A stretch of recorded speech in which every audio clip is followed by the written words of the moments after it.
We are going to talk about pacing in this episode, how to find your pace and how to stick to it. This is mostly a topic about strategy and performance, but we should not and will not discount equipment. And you're thinking, equipment? What does that have to do with a race pace? Well, hear us out. A perfect way to disrupt your perfect cadence for the day, your steady speed for the day, is with a miss shift or a dragging brake or some annoying drivetrain noise. And that is one of the reasons I always go to the starting line at Leadville or in every race with a mountain bike decked out in Shimano. For sure, precise shifting and quiet operation are two things Shimano prides itself on. It does no good to have 12 gears if you're fighting to get into one of them, two of them, or three of them, and if your derailleur is clicking away in your ear. That kind of stuff wears on you and can take you right out of an established pace that you're trying to hold between Leadville and Columbine and back. So in addition to reliability and shifting precision, that Shimano 12-speed XTR chain is a leader in the efficiency category. In other words, and according to independent testing, its faster and more efficient chain means maintaining your pace is going to be a little bit easier. For smooth, quiet, pace-keeping shifting, check out the latest Shimano drivetrain products at bike.shimano.com. And thanks as always to Shimano for being the title sponsor of this show. 3, 2, 1.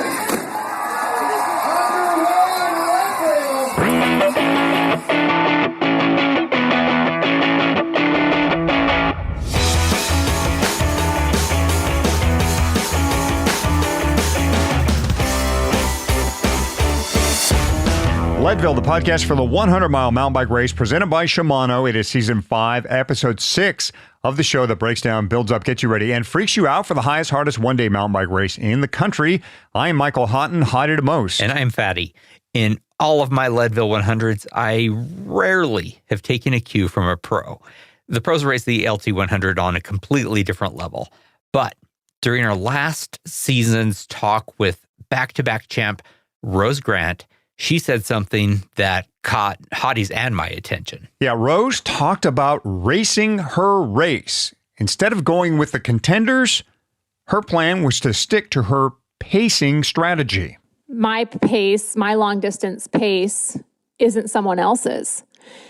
And I was mentally prepared going into the event, knowing to not be, enticed to go outside of those realms of what I knew I can maintain. Because, if you dig into those glycogen stores too early on, it's detrimental to the rest of your day. And so I went in with a very confident mindset of, this is an individual effort. You focus on you. You focus on you. Good words to race by. Now, in that interview, Rose gave a lot of credit to her coach for coming up with the strategy and drilling it into her head. So we said to ourselves, we got to have that coach on because pacing is something everyone can and should do at the LT100. Absolutely. So this episode, we are talking with the coach behind those 2 wins and a lot more other folks' Leadville success. He's Jason Tullous of TNAC Championship Coaching. He's going to tell us how to find our pace and how to stick to it. It's been nice to see our new kit out in the wild, and in one case, at a race. We came up with 2 beautiful, eye-catching designs. They are easy to spot, they were easy to produce, they were easy to fulfill. And the whole thing was done through DNA Cycling's custom program. Yeah, at Sea Otter, my heart skipped a beat when I saw our jersey at the start of the 80 Fuego race. That's what the Lifetime Grand Prix calls the first race of the Grand Prix. It's the Fuego race. Good name there. Now, Andrew Rind was at the start line looking a bit nervous, and I didn't help matters when I came running up to him with my camera out and yelling, "That's my jersey!" Yeah, he had a confused look on his face until I identified myself. He was relieved when he realized I wasn't some deranged lunatic, and he went from being scared to normal pre-race nervous once the introductions were complete. Anyhow, the design looked cool there on the start line, and it stood out amidst all the pros and their sponsored up kits. Yeah, it looks so good. And custom apparel is the real bread and butter of DNA. Obviously, we focus on Leadville-related designs and kits, but DNA can do all kinds of event-focused or team-focused custom designs, and it's super easy to work with them. On their website, you just hit the Get Started button on the custom apparel page, and you'll be directed to DNA's creative team. Additionally, you can choose from dozens of different jersey cuts and bib types. It's quite a canvas to work from, but again, you do not have to be the creative type to get a unique and standout jersey and bib. DNA is happy to do the heavy lifting there. So head over to DNA Cycling and start planning your own design. Just go to dnacycling.com to learn more, and be sure to tell them the Leadville podcast sent you. Every part of this course kicks you in the teeth.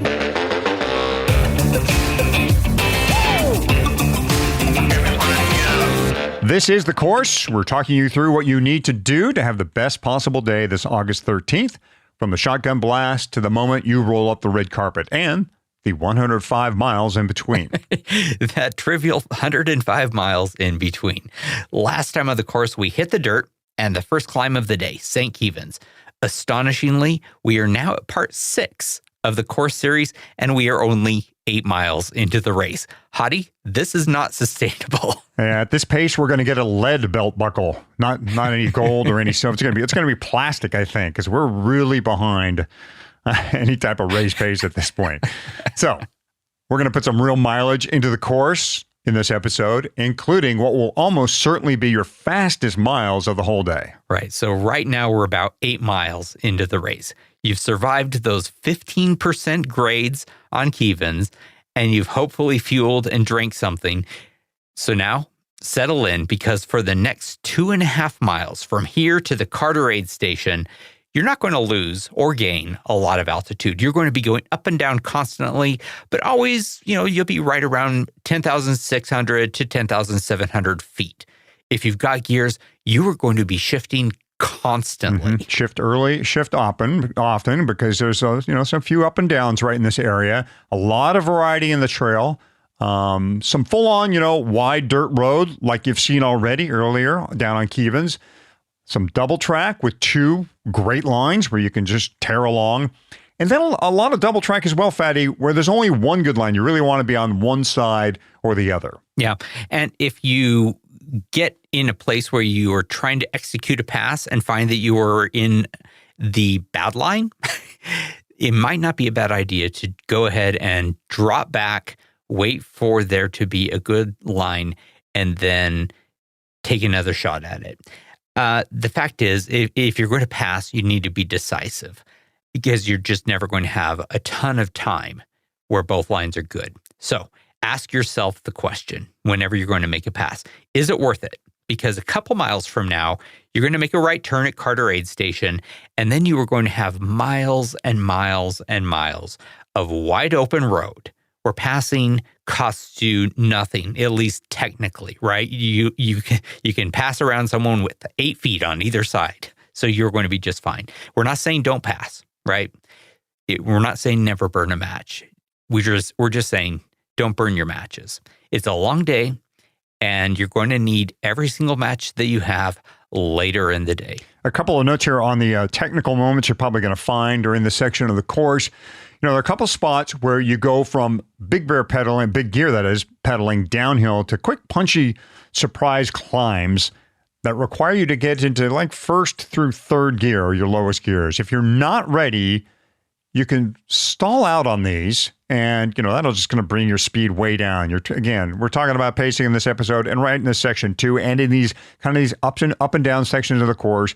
Again, you're kind of looking for some pace, looking for some roll here. So you don't want your speed to be scrubbed because you're not ready for a gear. If you are ready, you can ride up and over these little humps. Keep your eyes up, look down trail, look for them, be ready to shift, because probably there will be someone ahead of you who is not ready and dismounts right in front of you. So look ahead for those shifts, look ahead for those people dismounting. Be nice when this happens. It's going to happen.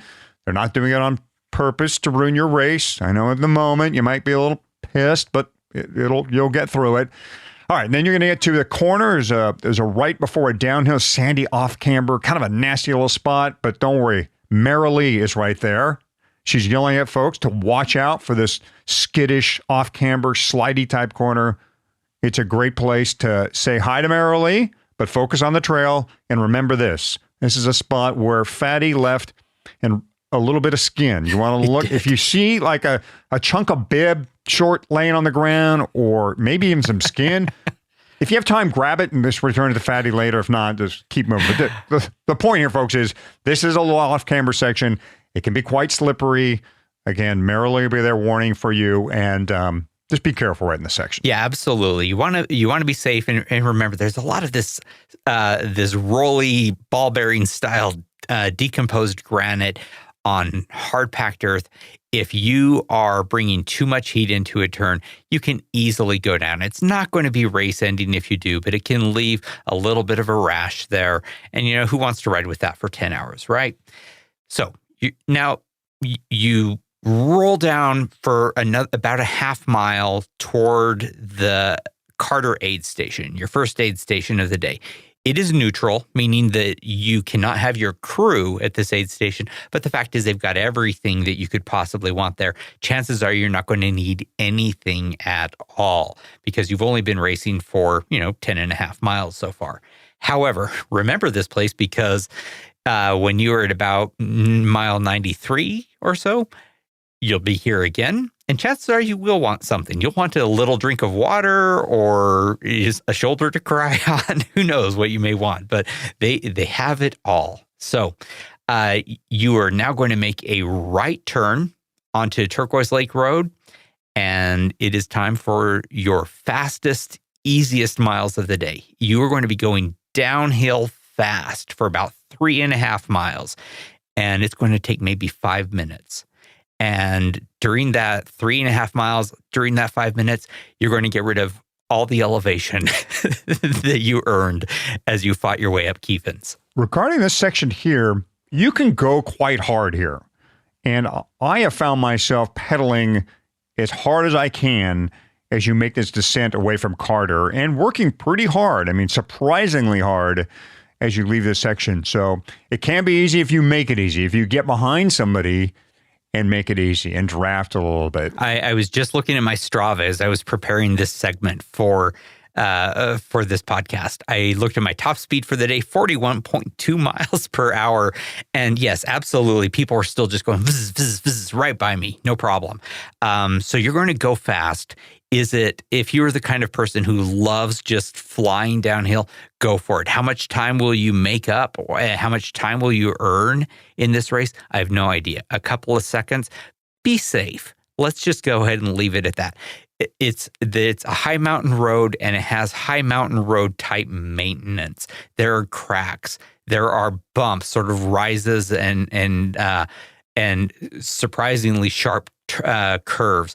There are potholes. You know what I'm talking about, right? Especially as you get to the bottom, there are places where they've got paint marks showing, hey, there is a section of the road here that is in need of repair. Maybe it's repaired this year.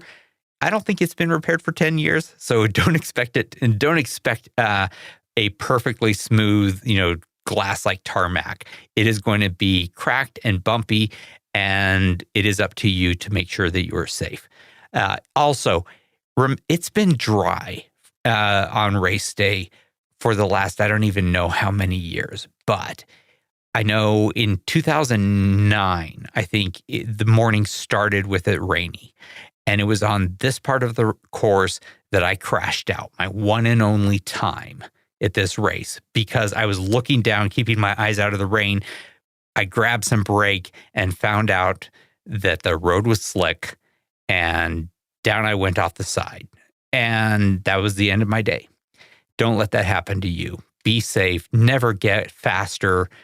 Never get going so fast that you can't rein yourself back in. One thing I think we've missed over the years is, take your mountain bike out and go on the pavement with it, and take it downhill on the pavement, because you're going to do it a few times. And this is one of those sections you just want to be prepared for how your bike responds at 40 miles an hour on the pavement, going downhill with you not pedaling and you're just zipping away. So not a bad idea to give this a little test run and just see how you feel on your mountain bike at these speeds. Now you're going to come ripping down this thing, and a left-hander horseshoe signals kind of the end of this high-speed descent, but not the end of the pavement. You got about 1.5 miles more pavement to go up. It's a climb. You're headed towards Hagerman at this point. Climbing is not too strenuous, I should say, about between 2 and 6% gradient. But it's a good chance to kind of, get those climbing legs back and go, okay, now we're going into a different type of effort. Good chance to eat and drink as well.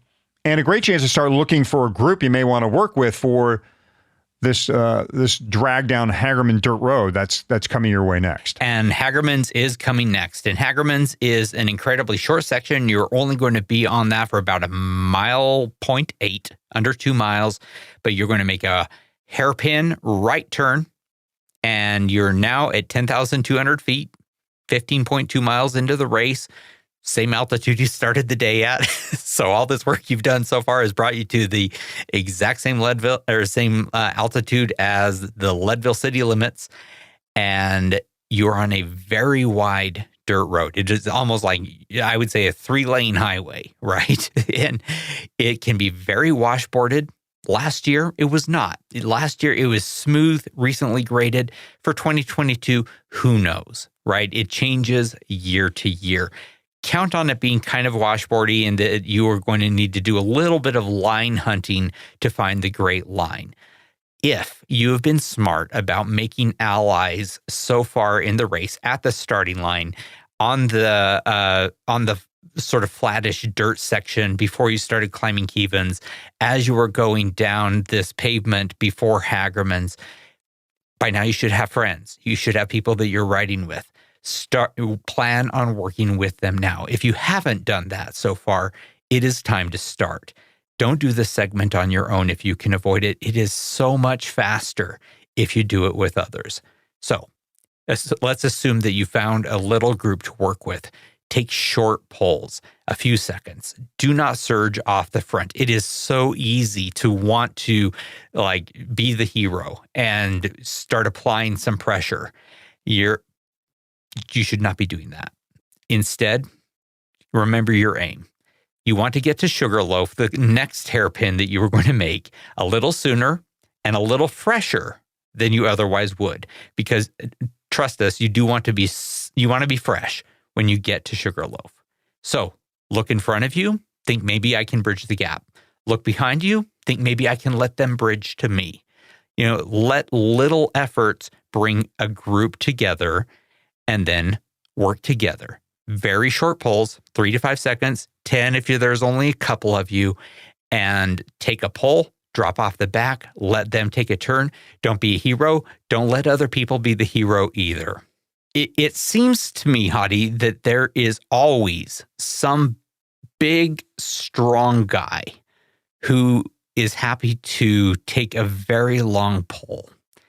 And while I have taken advantage of people like that, let me give some advice. Do not be that guy.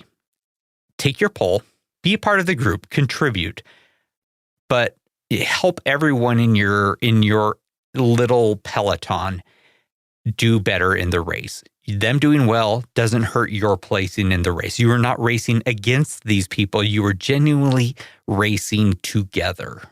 So 3 to 5 seconds, 10 to 15 if it's just a couple of you, then let the next person go. Don't sacrifice yourself. Okay, I'm going to get off that hobby horse, but listen to what I said in my race report a couple of days after the race last year on this little section in Hagerman's. I think it's worth listening to. Between the two of us, without, neither of us were surging off the front, but instead putting in, nice little efforts to bridge from the next group, to the next group, to the next group. And I mean, it's, only a slight exaggeration to say we were cutting through the field like a hot knife through butter. It wasn't our intent. We were just wanting to find, the next group and then work with them. But he and I were faster than other groups because other groups were just, one guy would go up front and then be a hero. Neither of us were being heroes. We really did a fast time. And I was looking at my Strava afterward, and I was within 30 seconds of my fastest time ever on the Hagerman's piece, just because I was working with someone who was really doing great work with me. It was great. So you seriously, in this little, it's just a 2-mile segment, but you can make a big difference and get to the next hard climb of the race a little fresher, and that's worth doing. So your time on Hagerman started with a hairpin, and it is ending with another hairpin at mile 17, where you are going to be trading in this big, wide, smooth dirt road for a true hard climbing Jeep road. And you've done about 300 feet of climbing in that 1.8 miles. The second hairpin we're talking about here is a left-hand hairpin, by the way. In training, I lost a buddy here. He had not seen the course before, and he went straight on Hagerman's. And he ended up out on the Colorado Trail somewhere. Well, and we were at the bottom. It's a beautiful ride. It's off course. We were at the bottom of Power Line eventually going, where is he? We don't know where he is. He found us eventually. So it's a left hand, folks, onto Sugarloaf. We love Sugarloaf. This is a beautiful climb. The bottom section is probably the hardest part because it's rocky, and you're going to have to find good spots to dodge around rocks and get over rocks. And people are changing lines a lot here. Like if you get on to Sugarloaf with other folks around you, people are going to be bouncing left and right across the trail trying to find that nice little section. You can see pretty much straight up, this first, how we call this, the gnarliest portion of Sugarloaf. You can see most of the way up it. So you'll be able to pick out your line. And again, we talked about going to see Keevans. Going to see Sugarloaf, especially this lower section, not a bad idea either if you have the time to do it in the days leading to the race. So, but again, Fatty, I love this section. Your legs should still feel good at this point. The day's starting to warm up. The sun, you'll start to feel the sun on you a little bit. You'll get a good view of the valley. At mile 19, you'll be at elevation 11,100 feet if you have an accurate GPS device. This will be the second highest point of the race.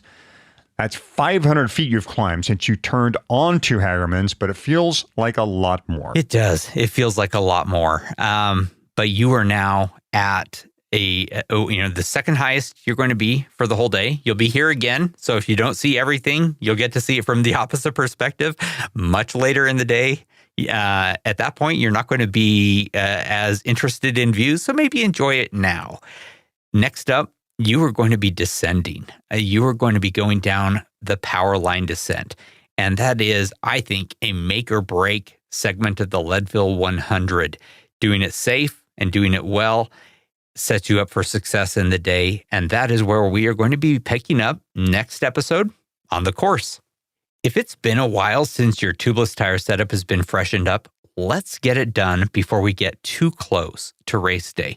Fresh sealant and a check on that rim tape is an important and good call, and it could prevent a real problem from taking you down, ruining your day on race day. That rim tape in particular can reach up and bite you right in the middle of an important race.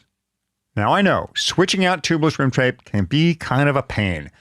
You got to pull and stretch and get it on just right, the tape that is. So we're going to tell you to grab some Envy rim tape. That's right, Envy. They make great carbon wheels and they have great tubeless tape to match. Match is the key word here, Hadi. When you go to the Envy website and find their tubeless tape, scroll down the page, check that really nice chart that Envy has laid out.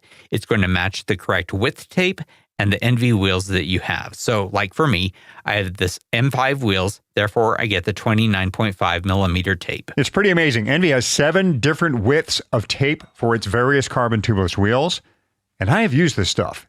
It goes on way easier than any other tape I've tried. And if you are uncertain about how to apply it, Envy has these great follow-along instructions to get your tape on correctly.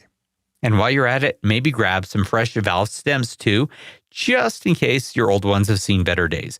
Check out Envy's tubeless accessories at Envy, that's ENVE.com. Our focus this show is pacing, how to find it in training and how to use it in racing. Pacing is what 99% of us need to achieve our goal at the Leadville Trail 100, and it turns out pacing is what 2-time champ Rose Grant used in order to be the first woman down the red carpet at 6th and Harrison. You've heard Rose talk about it. Now we hear from her coach, Jason Tullous of T-Net Coaching. Jason was a pro, did the Norbit circuit, has a Masters World Championship, and a top 10 at Leadville. In addition to coaching Rose, he has also helped Christian Heineck become one of 2 men to break the 6-hour record at Leadville. Jason, Jason, welcome. I want to start by asking you about your own personal experience with the Leadville 100. Yeah, I think the first time I heard about Leadville was probably 95. We had some crazy guys in our town. I lived in Flagstaff, Arizona. I was going to school there in Northern Arizona University, and they were called the Mutants, and they kept talking about this 100-mile race. And they went out there, and I think with intent to win. One guy, particularly Steve Garrow, and I don't remember what place he got, but he didn't win. But it always intrigued me from that point. And then I began coaching an athlete in 2002 with the intent. Leadville was his goal race. And I think I've coached an athlete in every Leadville since, at least one athlete. And then, I never had ambitions towards that. When I was racing, I was more of an XC racer or short track racer. And I wasn't really too much into the long distance. But in 2009, I got an opportunity to do Leadville. Well, it was the hardest day in my life on a bicycle. I'd never ridden that far on a mountain bike. I'd never ridden that long on a mountain bike. I probably cried more times that day than any time in my life, I think.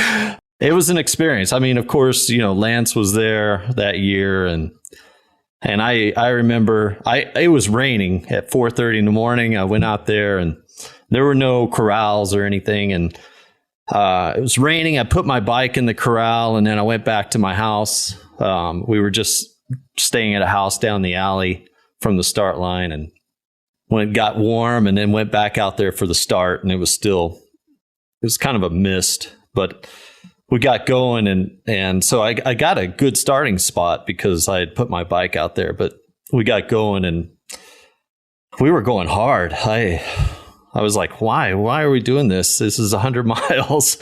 And I just remember like Lance coming up and talking to, I think it was Zach. And he's like, all right, I'm ready. And I was like, what do you mean I'm ready? and he's ready to like take off, and like, oh my gosh. And then it just blew up. And then fortunately for me, I got a flat. I mean, right at the top, of Kevens, you get that real switchback turn right at the top of the real steep stuff, and I got a flat right there. And so I was running tubeless, and then I pumped it full of air, and then once I got on the pavement, it was completely flat again, and I was gonna have to put a tube in it. So that, I think, really saved me, because that made me start to race my own race instead of racing or trying to race Lance's race.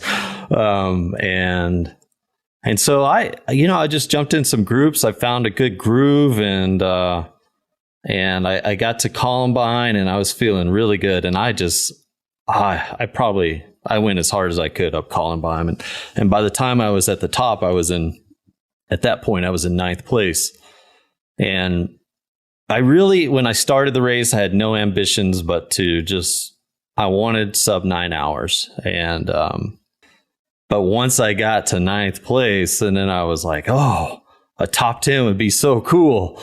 I hooked up there with a guy from Costa Rica, Manny, and we rode together all the way back from Columbine. But I was good for that 4 hours or whatever it was to the top. And then so on the way back, I was not so good. That's where I was doing all the crying and suffering, but it was just whatever I could do to stay on his wheel. And he was having the same kind of day as me. And so it was just a suffer fest all the way back. And, we had jackets on the whole day. It was never really great weather. And then a guy caught us at the top of Kevens.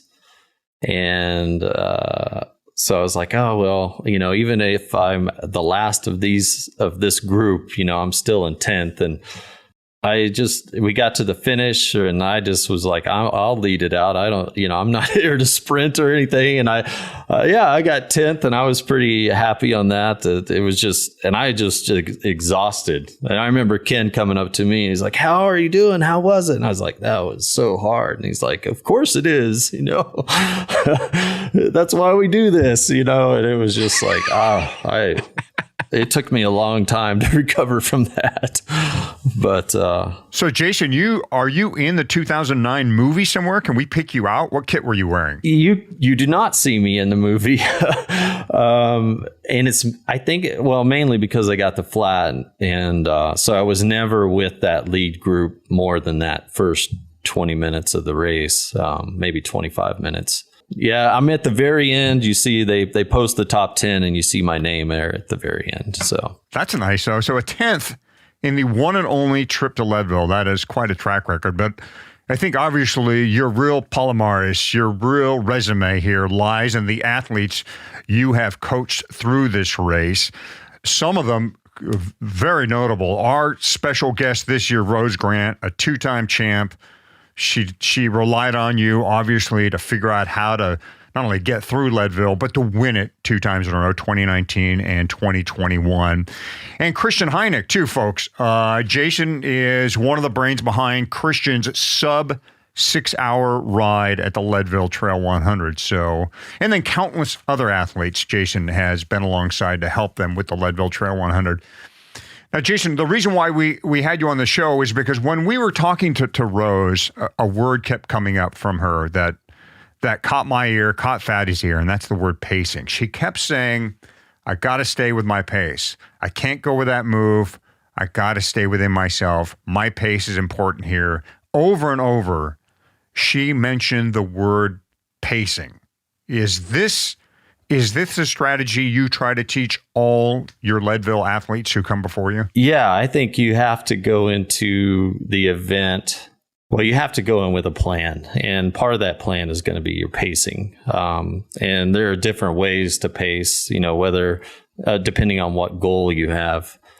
And so you want to set that up, for each athlete for what goals they do have, but also to just put them in the correct mental state on how they're going to react to different situations out there. So that's one of the key pieces to Leadville. Yeah, the interesting thing with Rose is, as I was hearing her say pacing all the time, I'm like, man, I would think a pro would sometimes have to react to the race and put their strategy aside. But she never wavered from that. Were those instructions from you, or is that something that she taught herself? How did you guys work out her idea, the way she kind of played out her pacing plan?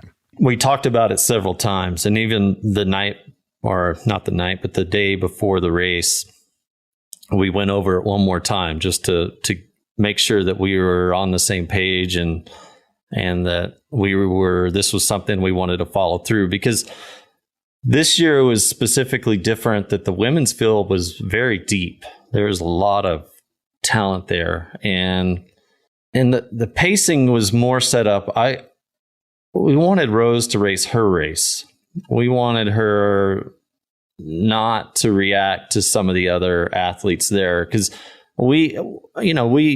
she races these other women, a bunch of times throughout the years. And so we have a good idea of some of their strengths and weaknesses and who's going to do what or who might do this. And so we like to, model those out and say, well, this could happen and this could happen. Well, for this long of a race, it just felt that Rose's best strategy for her to have her fastest time, not for her to win. We kept saying that over and over. She's not there to win. She's there to have her best day. And that's super difficult, because obviously I want her to win. She wants to win. But we had to take the focus off winning and put it on her having her best performance. And I felt that if she did that, she would put herself in a position to win. And Leadville, experience is a huge asset to have. And she did have experience there and experience in these longer races. And maybe some of the other athletes did not. And we knew that there could be some hard accelerations, because, you're at the start of a race with 2,000 people and you have Ken up there shooting a shotgun and you just got all this adrenaline going. But really, you cannot go too hard on Kevins, and you really have to hold back. So that was our goal, was for her to do her pace, set her own pace, and then for her to move from there. When you talk about pacing and Rose's goal to go at her own pace and to have her best race as opposed to trying to beat any given individual, that really maps well to our audience, because most of us, there might be an outlier out there somewhere who is hoping to get on some podium or another, but most of us are really just out there to have our best possible day on the course. And so the idea of setting a pace that is going to make it possible for you to still have something in the tank when you get to the power line climb is very appealing. But, I've done this race 23 times and I still have a hell of a time trying to mete out my effort such that I still have something at the end of the day. For our listeners and for me, what are some tips for actually knowing how to pace yourself for this race? One tip that I would use, and I do give this to a lot of athletes, is to follow their breath. If you get to a point where you can't talk or even say a few words, then I think you really need to evaluate your pace at that point.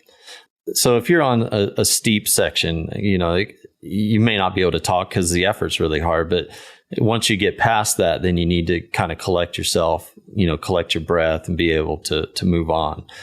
Let's say you get down Columbine or power line and you're on the flats and you're in a group and you're just moving really fast and you can't talk.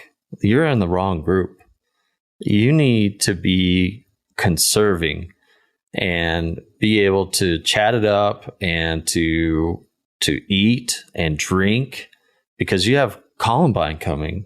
And then after that, you have to go back across the valley to power line again. So I would say to use that breath as much as possible. And it, altitude affects us all. So it will affect your breath to some extent, but it also is a great marker for, even threshold. Lactate threshold is, usually around ventilatory threshold. So it can just be a good tool to use to kind of have in your pocket. Okay, you mentioned a couple of thresholds. Yeah, what's ventilatory threshold? That's a term we haven't heard as much as the other ones before. What should that mean to us? That's when your breathing becomes audible. And it almost happens every time. If you're doing a lactate threshold, like a step test, it almost happens every time right around that threshold mark. Is when you start breathing and the test or somebody that's standing next to you can hear you breathing. And you might be able to say a few words, one or two, but you really can't talk. Interesting. I'm trying to think of a moment during the Leadville 100 when I would not be above that threshold. I feel like I am always above that threshold, at least during that race. Yeah, well, I can tell you're that way when you come into me for a feed. I mean, it seems like you are. For sure. So I don't know that I can hear you breathing, but because by then you've slowed down. But I certainly can tell you are laboring. You're having a hard time talking to me, even as you come in. And Jason, I guess that would be a sign of an athlete who's been beyond his recommended pacing strategy or pacing speed or effort at that point.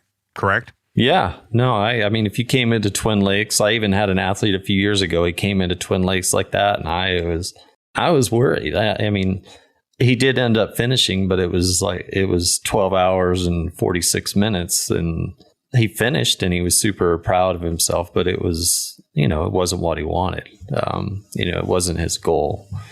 And so I do feel like you really have to watch that. Of course, the idea with the Leadville 100 and laying down a good time is to go into the race with your highest pacing strategy as possible, correct? So what can we do in training to raise our ceiling so that when we go in, we know that we've got a higher level of pace we can hold? What are some of the strategies you use with athletes to increase that threshold? Yeah, I mean, you can use a lot of different strategies depending on the athlete and, what other things they have going on that year. But I would say a typical athlete, let's say you live in the Northeast, and have winter, we do a lot of like the high intensity interval training or HIIT training, whatever you want to call it, because of the limited time in those winter and early spring months. And then we try to build in the volume as we go into the summertime. I think also doing some preparatory events, whether it's one of the Leadville qualifying events or some other local event in your area of, 5+ hours is good to try to build in some of the volume that you're going to need for Leadville.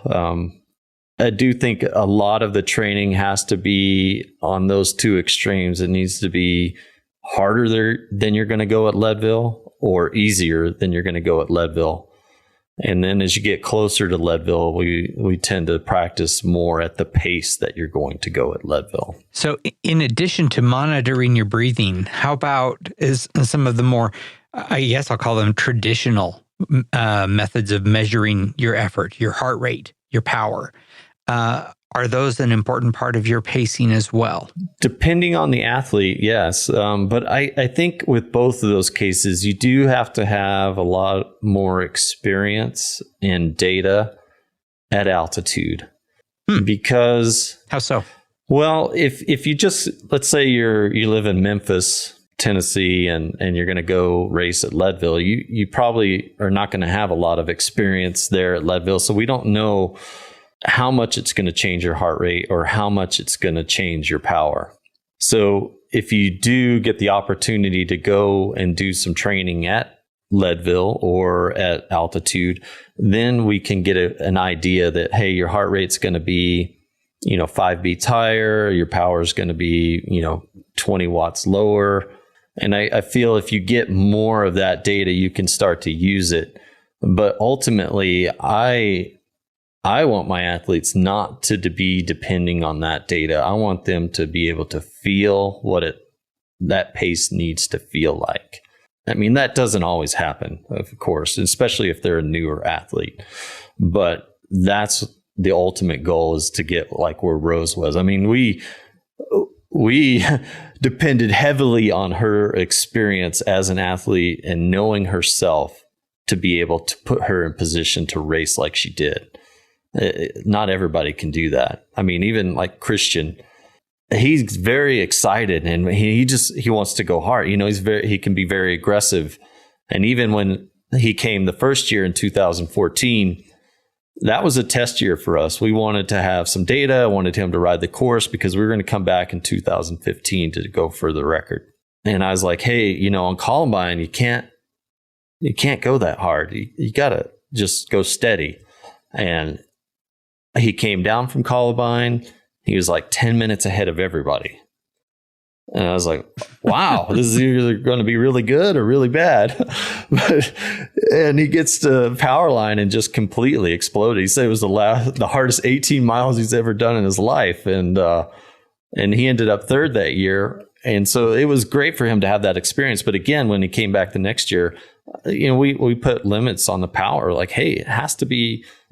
Well, for him, it was like, we have to keep it under 350 watts. And when you get to Powerline, then let loose and race.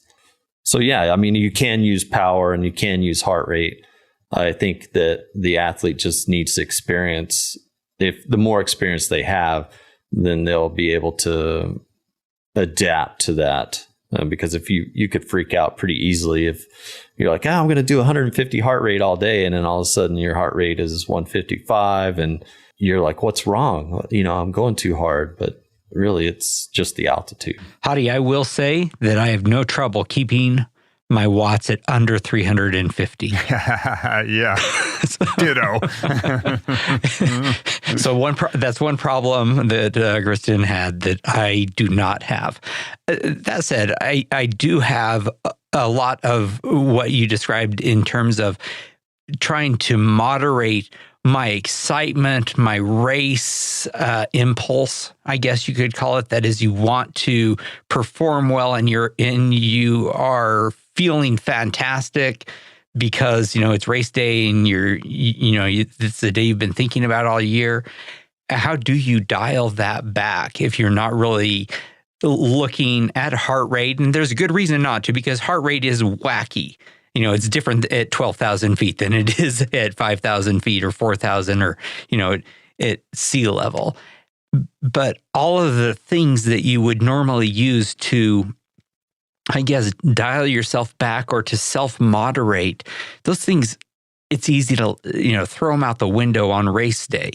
How did you help Christian dial that back, or how would you help any racer dial back and hold on to a wise racing pacing strategy? Well, for Christian, he had the benefit of Jeremiah Bishop being the workhorse and kind of being the steady person for him in Albin. And so I think that helped a ton. And just the experience of knowing that power line is as hard as it is.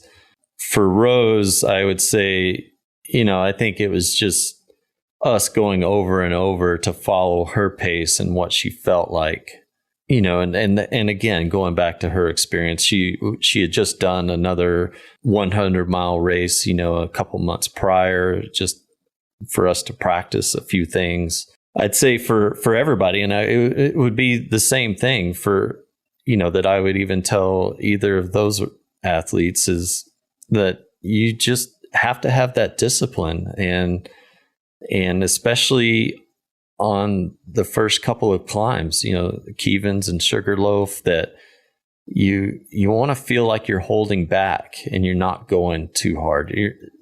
If you mess up there, you go too hard, you're going to have to pay for it. And it's going to come on power line.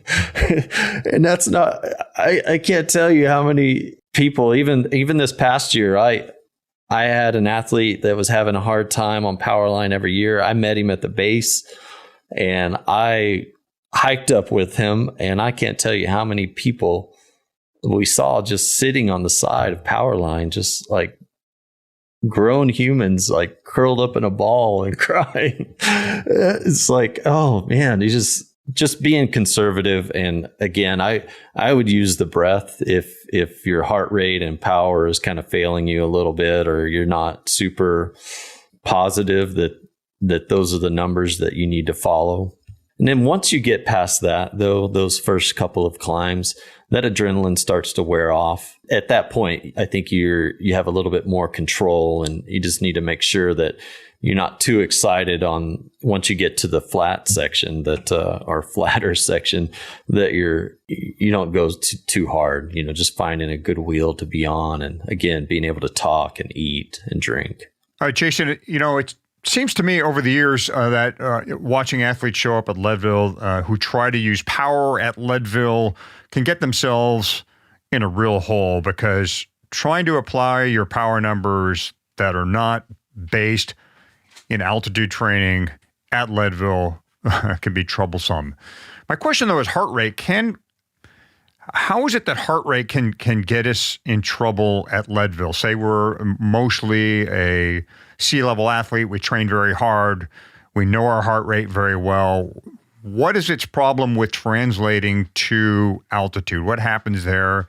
And is there a way to rely on heart rate at altitude? Because it seems to me it would be a little more reliable than power. Yeah, I would agree that it is more reliable. I mean, you look at any power file of Leadville and you'll see the powers up and down all day. I mean, all the time, every second. You look at the heart rate and it's almost on a straight line. Yeah, I would say that you're going to heart rate, you'll be able to rely on that a lot more. There's lots of data out there, and it's a law of averages, and everybody's different. But I would say it's normal to be 5 to 10 beats higher at that elevation than what you would be at sea level. You can just assume, if you're normally running at 150, or you're planning to run at 150, that that same effort is going to be 155 when you're at Leadville, and you're going to have to back down to running your normal 150.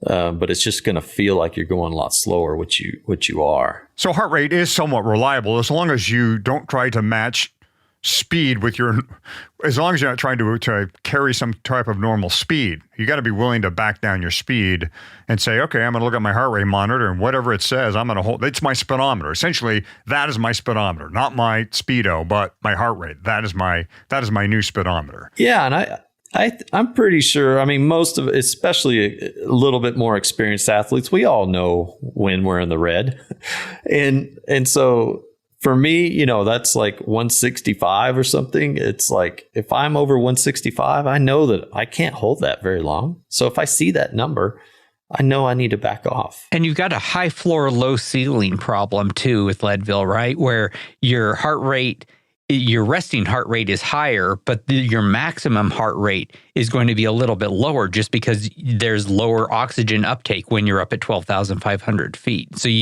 you can try, your perceived effort is going to be, you know, off the charts, and you're not going to be hitting the same heart rate that you normally would be. And you can be in, you know, you can have serious trouble at that point. Yes, that's correct. So, yeah, definitely. There's no substitute for experience, I think is one of the things that we're definitely coming out of here. Now, I want to talk a little bit more about experience, because there's different, I guess, such a wide variety of people coming to the starting line in Leadville. You've got people who have done this many, many times, and like me, some of us still get too excited regardless of how many times we've been there. There are people who are racing in their 20s and 30s and 50s and 60s. And there are people with lots of experience in endurance and people with no experience at all, people who are from altitude, people who are not from altitude. I'm curious if there are general rules that you would apply for, I guess, the particular, for some of the people that you are seeing out on the course, or big mistakes that you are seeing people make, whether they're new or experienced or used to altitude or not used to altitude. I mean, I don't know what kind of mistakes they may be making, because I don't necessarily know what their preparation was. But I would say that preparation is probably one of the biggest things that you can do.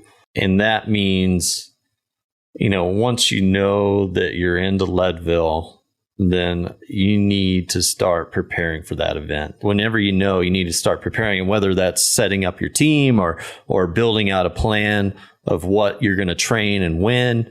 I think you start at Leadville and you just start working backwards. Okay, what do I need to be ready to do at Leadville? What are the demands of that event? And then once you get there, I think you have to do the same thing, but just for that day. And I would say that that's probably the biggest thing I may see with athletes is they start and they don't necessarily have a plan, like whether that's pacing, nutrition, or even just some idea of where they're going to place as far as time wise. I mean, we should all have an idea of like, oh, you're going to be at, I think you're going to be between 10:30 and 11, or I think, we're going to be cutting it close. You're between 11:30 and 12. This is because all those plans that you make, ultimately, once you get out there, you start going too fast up Kevins, or you miss a water bottle. But if you have that general plan and the team that's supporting you, whether that's family and friends, or you're relying on the event and their neutral service, when a mistake is made and you have to alter your plan, then if you had a plan, then it's easier and quicker to make those adjustments. So peeking behind the curtain for a second, we're recording in December, but people are going to be listening to this episode in March, and it is time to put their pacing plan together. How should they start? I think you want to look at some of your, how long it's going to take you. And I guess that can be some guesswork, or you can start making some assumptions, whether that's going on and pulling up files from other athletes, whether that's on Strava and looking at times and how long it takes to get up St. Kevins, and you can look at your age and your weight and compare yourself if you have a friend that's done it. That can start to set up sometimes. if you're using a power meter, you can start to make some pretty good guesstimations, with power to weight ratio, how many watts can you push per kilogram? And you can see, well, this is how long Sugarloaf will take, or this is how long Columbine's going to take. So I think, again, going back to that experience thing, if you don't have that experience, maybe finding somebody that does, that will help you start to know. I think that's a key to the event, is knowing what the demands are. I mean, you have to know. I mean, for me, it's like, all right, how many kilojoules is this going to take an athlete to do? And typically it's 4,000 to 5,000 kilojoules. Okay, you got to be able to do that. So, but that may be something as a coach I would like that athlete to be able to do. It doesn't need to be done at race pace. Or, you want to climb so many thousand feet in a ride, or you want to do, hour and a half repeats on a climb. And that can be super difficult. Going back to my Memphis athlete, I coached a team or 4 guys from Memphis 1 year, and there are no climbs in Memphis. So it was really challenging to try to set up some things for these guys to be able to do and challenge themselves. And it was harder to set up pacing for them. It was, but we were able to set something up. The course, Jason, I think all of us play this game in our mind. We set out little mini goals. It's kind of the race within the race. Gee, I want to make it to Pipeline in this amount of time. Then I want to be Twin Lakes at this amount of time. Then I want to be at the top of Columbine in this amount of time. Then you reverse the whole thing. How does that work as far as our pacing strategy goes? Do we set individual pacing goals for those intermediate checkpoints, or is it more of a broad view for you? For each athlete that I work with, we set up what we predict that they're going to be for each of those checkpoints. And that is, if we're going by time, then we know at those checkpoints what times they need to be at. There'll be some outliers out there where, somebody may have a really good return. Maybe they were conservative and then from Pipeline to the finish, they're faster than predicted, but typically that's not the case.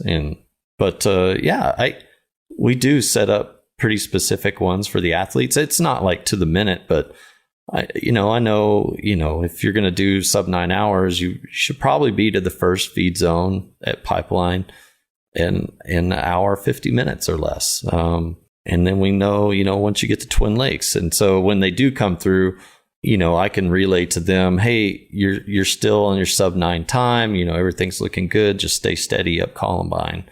And then if they're not, on pace, then it's maybe the same message that I give to them, because unless they were being very conservative or they got a flat or had some sort of mechanical, but if you're already behind at that point, it's not likely that you're going to catch back up. You're not having an on day that day, and you kind of got to flow with what you do have. And when that happens, and it does happen to all of us, it seems that there is a real temptation to try to make up for lost time.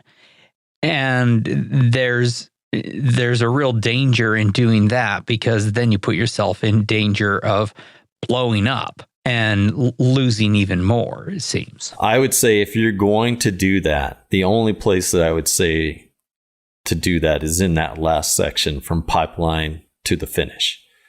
Because at that point, if you do blow up, at least you're almost there, and you're going to be able to will yourself to the finish line. And it's not, power line is well, in my opinion, the hardest climb on the course. But then you have Kevin, or you're going up to Carter Lake, and it's on pavement, so it's not so bad. So if you have something and you're trying to make up time, try to do it on power line. And really, you can't really go harder than you can up power line, but you can just stay steady. You can just keep moving. Even if you're hiking, you just keep moving forward. If I go back to that athlete that I met with this past year, it took him an hour and a half to hike Pipeline the previous 2 years. And I just went with him, and we just stayed moving the whole time. And it was like an hour 10. It's just because we stayed moving. It wasn't because he rode more or less or anything. It was just, don't stop. So before we let you off the mic here, Jason, tell us a little bit about TNAC Championship coaching. Tell us about the kind of athletes that you work best with in helping get, for example, their very best time in Leadville. The athletes that we mostly work with, and I really absolutely enjoy anybody that's willing to do the work. I just love seeing athletes accomplish their goal. In fact, this year's Leadville was my greatest coaching day ever. I had an athlete, we've been working for 5 years to be able to accomplish Leadville, and he had done a 12:46 and a 12 hours and 42 seconds. And then COVID came, and then this year we were able to come back and run 11:42. And just that, and I had a couple of Leadville athletes get 10-year buckles, and we had a couple of mechanicals. You know, we had 10 athletes there, and a couple got mechanicals, but they persevered and still finished. And then of course Rose won. It was just, so it's just, our athletes are just people that, have a goal and want to get out there, and they're going to, do the work. We can always suggest things, and if you don't do the work, then you're going to find that out, and it's hard to find that out at the event. I mean, so age group wise, I mean, we coach, probably most of our athletes are 40 to 60 years old, and yeah, just have events either like Leadville or something like that. Well, Jason, tell us again, thanks for jumping on board with us and talking to us about most specifically about our pacing strategies in a broader context, the Leadville Trail 100 again. Congrats on all your successes. We wish you luck with future athletes there at the Leadville Trail 100. Thanks again for joining us. Thank you for having me. Again, thanks to Coach Jason Tullous. Help us find our pace. If you'd like more help with this, Coach Tullous and his team are at gotnac.com, GOTENAC.com. Of course, a pacing strategy is not worth much if you fail to fuel it. Even staying out of the red requires a correct amount of calories and fluid. And like with your riding, you want to pace yourself when it comes to nutrition. Not enough, and you might blow up, and too much at once, and you might throw up, is one way to put it. So while you are working on your pace, work on how much food and drink you're going to be taking in. Start by going to the feed and stocking up on the race fuels you like and the ones you'd like to try out. Yeah, for instance, I take in GU energy gels and chews on race day. That makes up the orders of I make from the feed. But I'm also interested in trying different bars during the first half of the race. So my feed boxes also occasionally include Cliff energy bars. And I love trying different things all the time. I don't know if they're going to make the final cut. So who knows? We'll see. But I like trying stuff, and that's what I like about the feed. I can add them to the order and adjust as I learn what I like and what I don't, what I can stomach and what I can't. In fact, I was reading on the feed's blog an article on that very topic, that bars early on in a long race and gels later is a great strategy. Regarding gels, the feed suggests mixing and matching brands and flavors. This will reduce flavor fatigue and mix things up, and since the feed carries such a wide variety, it's really easy to do in a single order. Yeah, the feed is obviously the best place to get the nutrition you're going to train and race with easily, automatically, and at a great price. The feed is the largest online marketplace for athletes to shop sports nutrition, high-performance supplements, and recovery gear. Everything you need to make your workout better. Claim your $80 annual credit at thefeed.com/Leadville. Register your email and verify your phone number. Then spend your first feed credit of $20 right away. All right, let's wrap this episode. And again, thanks to Jason Tullous for his expertise. TNAC Coaching is where you can find out more. Hadi and I are on social media. I'm on Twitter @FatCyclist. Hadi's on Instagram @MichaelHoughton. Of course, we're both on the Facebook Leadville 100 mountain bike participants page. And if you want to have a conversation, you can join our Slack channel. You can find a link to join up over at leadville.fm/Slack. If you like the show, go to wherever you listen and give us a 5-star rating and write a review to see all the ways you can find this show. It's leadville.fm. Tell your racing friends too. That is an incredibly nice way you can help us spread the word about our independent show. Good luck in your riding, racing, and pacing. Thanks for listening, and we'll see you at the starting line.